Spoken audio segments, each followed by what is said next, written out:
Saudara, saya membaca setiap pandangan dalam video saya semalam.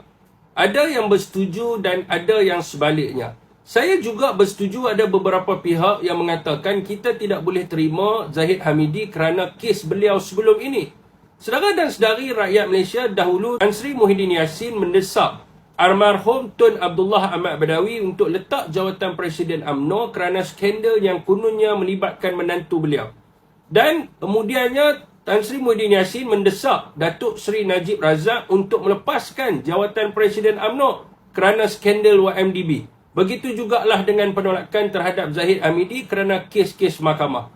Saudara dan saudari, bukankah Tan Sri Muhyiddin Yassin sekarang ini menghadapi pendakwaan di mahkamah melibatkan projek-projek di bawah program Jana Wibawa, dan menantu beliau lari ke luar negara kerana skandal yang sama. Rakyat melihat Mohzani Mahathir dan Mirzan Mahathir juga disiasat oleh pihak SPRM.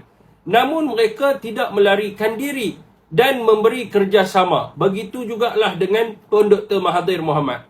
Dan perkara ini sedikit sebanyak memberi kesan kepada Perikatan Nasional. Oleh itu, jika mereka menyeru untuk menolak pimpinan yang lain atas alasan kes di mahkamah dan perlu membersihkan diri daripada pendakwaan di mahkamah, bagaimana pula dengan Tan Sri Muhyiddin Yassin? Adakah nak double standard, nak bagi tahu kata, oh ini adalah pendakwaan berpolitik?